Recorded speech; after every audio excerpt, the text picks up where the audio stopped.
Bonjour tout le monde, aujourd'hui j'ai le plaisir de vous faire une vidéo sur un livre. Je vais le faire de plus en plus fréquemment, partager avec vous mes lectures et puis peut-être vous donner une piste à approfondir pour vous. Aujourd'hui le livre dont je vais vous parler c'est celui-ci.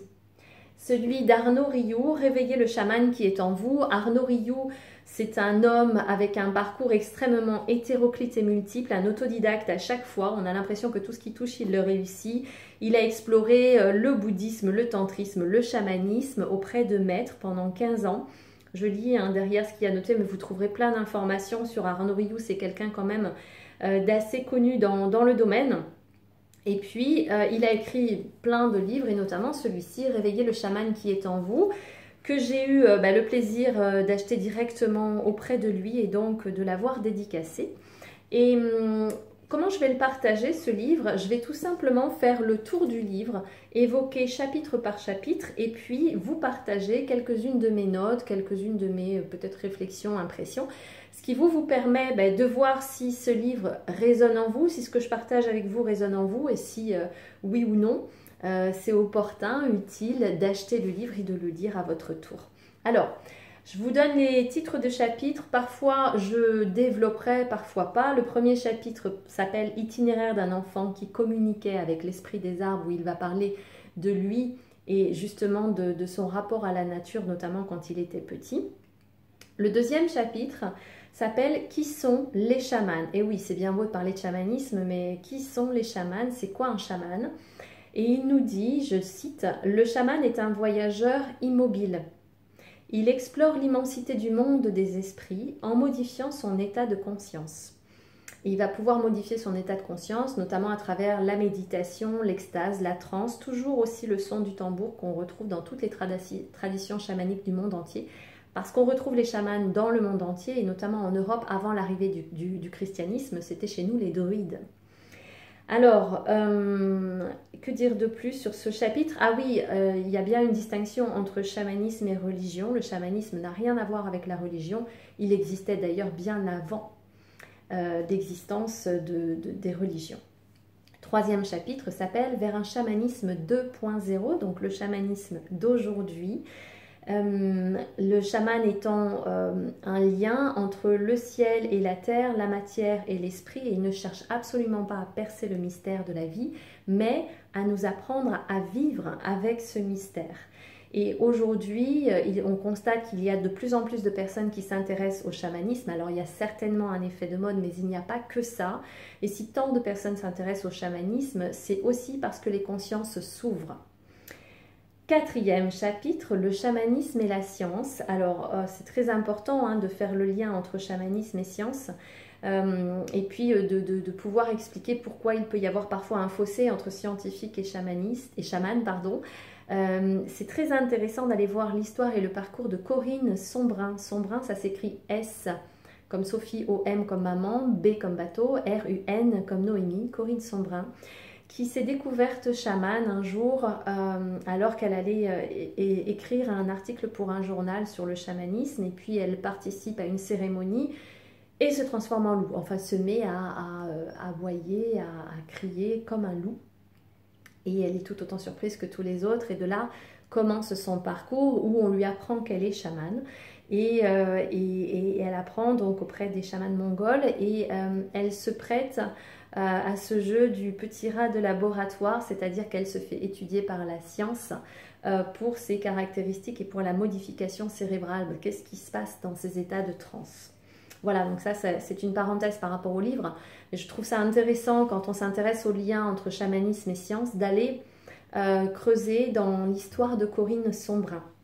Cinquième chapitre, le chamanisme, source de l'écologie. Alors, par rapport à ce chapitre, j'ai envie de vous lire un passage. Et voici ce que dit ce passage, il s'appelle « Changer de perspective ». La Terre existe depuis 4 milliards d'années. Les premiers hommes sont apparus il y a 200 000 ans. L'économiste David Brower s'est amusé à représenter la création de l'univers sur une échelle d'1 semaine. Le Big Bang a lieu le lundi à 0 heure. Ok. 3 jours sont nécessaires pour que la Terre se forme. Lundi, mardi, mercredi. La vie commence le mercredi à midi. Les reptiles apparaissent le samedi après-midi et disparaissent le soir même, une demi-journée. L'homme apparaît le 7e jour, donc dimanche, à minuit moins 3. C'est-à-dire que sur une échelle d'une semaine, l'humanité a 3 minutes. Et le Christ, un quart de seconde avant minuit. Donc la chrétienté n'a que 15 secondes sur l'échelle d'une semaine par rapport aux 4 milliards d'années d'existence de la Terre. À 1/40e de seconde avant minuit commence la révolution industrielle.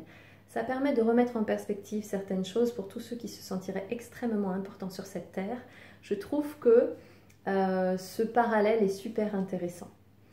Chapitre 6, le chamanisme et la poésie, un chapitre que j'adore, parce que j'adore la poésie aussi certainement. Et je vais vous lire quelques passages. Alors, le chaman n'a que faire des longues discussions. Il se nourrit du silence et de la poésie présente partout dans la nature. Les chamans sont de véritables poètes et nous invitent à retrouver notre âme d'enfant. Et puis on parle ici du langage des oiseaux. Pourquoi? Parce que les oiseaux vont avoir 3 gammes. Ils vont chanter à la fois pour prévenir d'un danger, pour communiquer et puis aussi pour le plaisir de chanter.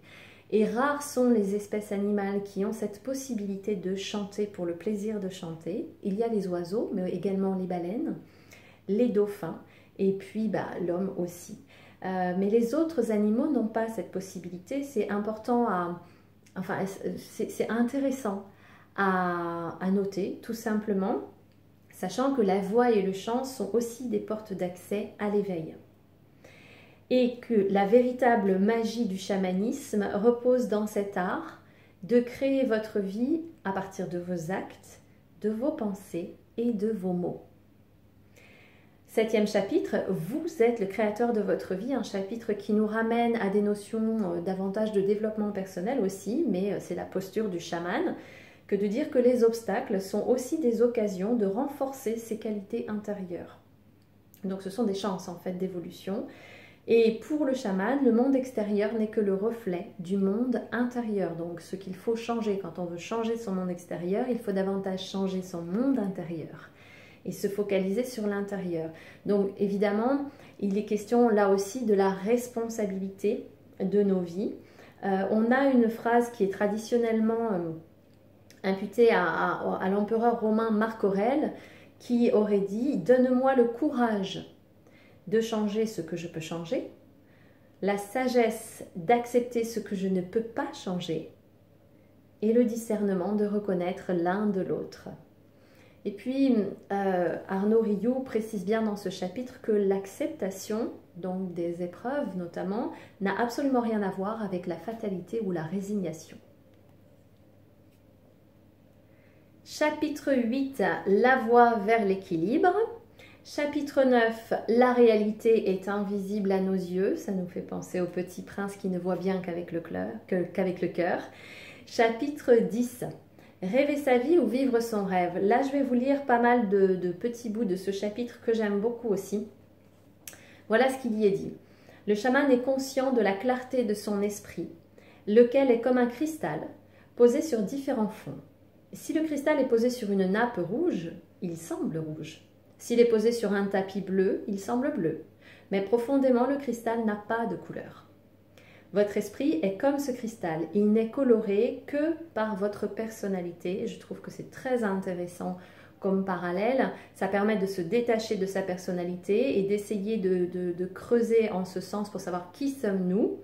Qui suis-je? Suis-je Hélène Fégrouche et toute la personnalité qui représente Hélène Fégrouche? Absolument pas. Il y a une essence qui n'est pas Hélène Fégrouche. Donc c'est très intéressant d'aller creuser en ce sens. Aussi, les chamans méditent-ils quotidiennement sur la mort? Méditer sur la mort, c'est méditer sur la profondeur de la vie, pour se souvenir qu'il est immortel au moment de sa mort et ainsi guider le voyage de son âme. Le chaman s'entraîne dans son sommeil à prendre conscience qu'il rêve. Le rêve conscient, qu'on appelle aussi le rêve lucide. Le rêve conscient est comme une répétition générale, un entraînement à la mort. Et d'un point de vue chamanique, l'expérience qui est vécue dans le rêve est tout aussi réelle que celle qui est vécue dans la journée. On modifie simplement son plan de conscience durant la nuit pour explorer d'autres dimensions. Ce qui permet, quand on a un rêve conscient au chaman, eh bien de choisir le rôle qu'on a envie de tenir le temps d'une nuit et d'apprendre de ce voyage onirique. Il y a des chamans tibétains qui sont spécialisés dans le rêve conscient, on les appelle les tertones, on les appelle aussi les découvreurs de trésors.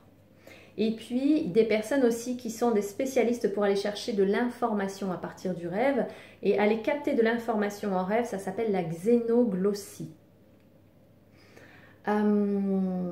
Voilà, et puis il est aussi dit, d'un point de vue chamanique, l'état de rêve est une occasion privilégiée de voyager dans votre inconscient. Votre esprit est plus léger durant le sommeil et moins perturbé par les nombreuses pensées. Il y a un super livre aussi sur le rêve, attendez, je ne l'ai pas bien loin, de Carlos Castaneda qui s'appelle L'art de rêver sur ce sujet. Top, très riche aussi. Alors, chapitre 11, incarner une voie d'unité. Alors, dans ce chapitre, pareil, je vais partager avec vous tout un pan que j'ai trouvé super intéressant pour relier la dimension visible et la dimension invisible de notre univers, ce qui est quand même le propre du chaman, de faire le pont et le lien comme ça entre les deux. C'est un peu pour ceux qui connaissent le tarot de Marseille, l'arcane 5, le pape du tarot de Marseille. Alors, je lis. En suivant la trace du chaman, vous prendrez soin autant de la dimension visible que de la dimension invisible de votre existence. Par exemple, lorsque vous prenez une douche, vous pouvez autant nettoyer votre corps physique, ça c'est la dimension visible, que votre aura, la dimension invisible. Pour cela, concentrez votre pensée sur ce que vous êtes en train de faire, sur la clarté de votre intention. Lorsque vous faites le ménage, vous pouvez autant faire les poussières et ranger les bibelots, dimension visible, que permettre aux énergies de circuler, ça c'est la dimension invisible. Lorsque vous préparez un repas, ne vous contentez pas de nourrir votre famille et vos amis dans la dimension visible, mais invitez par la pensée, par l'intention, à votre table les protecteurs de votre maison, les anges et tout le peuple invisible. Si votre intention invisible est synchronisée avec l'acte visible, par exemple, si vous prenez votre douche en vous réjouissant de vous purifier ou si vous faites le ménage dans la conscience que votre habitat s'harmonise, alors les fruits de vos actions seront démultipliés. Si en revanche, vous faites le ménage en vous plaignant que ce n'est pas votre tour, ou si vous prenez votre douche en gémissant que vous êtes en retard et qu'une sale journée vous attend, vous programmerez deux informations contradictoires. Et la congruence, c'est l'aptitude à harmoniser un acte et son intention. Alors, marcher sur la trace du chaman vous permettra d'harmoniser vos actes à vos intentions. Et c'est comme ça que vous allez maintenir le cercle vertueux à partir duquel vont naître des actes créateurs. Vous pouvez poser des intentions chamaniques sur les actes les plus simples de votre quotidien. Voici quelques exemples d'actes simples du quotidien, donc dans la dimension visible et de leur pendant dans l'intention au niveau de l'invisible. Lorsque vous prenez votre douche, vous pouvez aussi nettoyer vos corps énergétiques. Lorsque vous nettoyez votre maison, vous pouvez purifier l'habitat et harmoniser les énergies. Vous préparez un repas, partagez votre repas avec le peuple invisible. Vous dormez, voyagez dans d'autres dimensions. Vous montez un escalier, élevez votre esprit vers les plans supérieurs. Vous descendez un escalier, descendez dans votre inconscient. Vous ouvrez une porte, franchissez un obstacle, comprenez un phénomène. Vous donnez la pièce. Ah oui, vous donnez de l'argent ou vous payez vos factures, vous contribuez à l'équilibre financier du monde. Vous faites du compost, vous triez vos déchets, vous remerciez la terre nourricière. Vous ouvrez la fenêtre, permettez aux énergies viciées de s'échapper. Vous allumez une bougie, reliez-vous au monde de l'esprit. Vous buvez un verre d'eau, permettez à l'esprit du chaman d'habiter vos cellules. Vous regardez une fleur, ça lui est fait. Vous vous occupez de votre jardin, affermissez donc ou affirmez votre lien avec les élémentaux. Voilà, ce sont des exemples d'actes que l'on peut poser au quotidien dans le monde visible et de leur correspondance possible dans le monde invisible. Et puis vous êtes libre de trouver, j'imagine, d'autres correspondances invisibles. Ensuite, le chapitre 12 parle de la guérison et ça aussi c'est un sujet qui est, je trouve, très important et que j'ai à cœur de partager et de diffuser le plus possible, en ce sens qu'aujourd'hui, je pense que celui qui est malade se guérit tout seul. Le soignant, le thérapeute, quel qu'il soit, de quelque mouvance qu'il soit, est un outil, est un canal à travers lequel on va pouvoir augmenter nos propres forces de guérison. Ça, c'est ce que je pense profondément. Et c'est aussi ce qui est dit dans ce chapitre, notamment, il est indiqué que le chaman va apporter un soin, certes, mais que la véritable guérison, ça va être la prise de conscience du malade. Lorsque vous êtes malade, une opportunité vous est donnée de vous transformer, de vous purifier, d'éveiller votre foi ou d'ouvrir votre cœur. Donc la maladie, d'ailleurs le mal-adi, est une opportunité. Ce n'est pas un adversaire, un ennemi à combattre, c'est un ami à remercier et à comprendre pour pouvoir dépasser les circonstances qui entourent la maladie. Et les soins prodigués finalement, donc là par le chaman, vont venir nourrir notre pouvoir de guérison. Le chapitre 13 concerne la communication avec l'au-delà. Et puis il est indiqué dans ce chapitre 13 que quand on consacre trop d'énergie à entretenir nos pensées, nos opinions, à analyser, à comparer, à réfuter, à juger, à débattre, eh bien il n'y a plus assez d'énergie pour ressentir, pour s'émerveiller, pour créer et pour aimer. Le 14e chapitre, c'est sur la reliance aux esprits de la nature. Dans le chapitre 15, Arnaud Rioux évoque la lecture de l'avenir dans le présent, donc tous les outils d'oracle notamment. Et il précise bien, et ça c'est très important, que la voyance comporte en elle-même la dimension d'une prédiction qui est autosuggestive. Ça veut dire que la personne qui consulte l'oracle doit à tout prix être consciente de cette dimension si elle ne veut pas perdre son libre arbitre. Et un chaman ne lit pas l'avenir, il met en lumière les perspectives du futur à partir du présent et des énergies de la personne. Mais finalement, l'océan des possibles reste toujours ouvert parce qu'on dispose toujours du libre arbitre. Le 16e chapitre va parler de l'habitat, Home Sweet Home. Et le 17e et dernier chapitre parle du chamanisme et de sa lumière et son ombre. Et enfin, il y a une dernière partie où Arnaud Rioux propose les 21 pas du chaman, c'est-à-dire ce sont des exercices concrets, pratiques, à mettre en œuvre pendant 21 jours consécutifs, par exemple, donc pour rentrer dans la peau du chaman et du chamanisme. Voilà, c'était le partage du jour. Réveillez le chaman qui est en vous, d'Arnaud Rioux. J'espère que ça vous aura apporté, résonné ou pas, mais en tout cas que ça vous aura apporté. N'hésitez pas à me faire des commentaires sous cette vidéo, à me dire si vous voulez d'autres vidéos de ce type. Et je vous souhaite une excellente journée à tous. À vivre sans modération.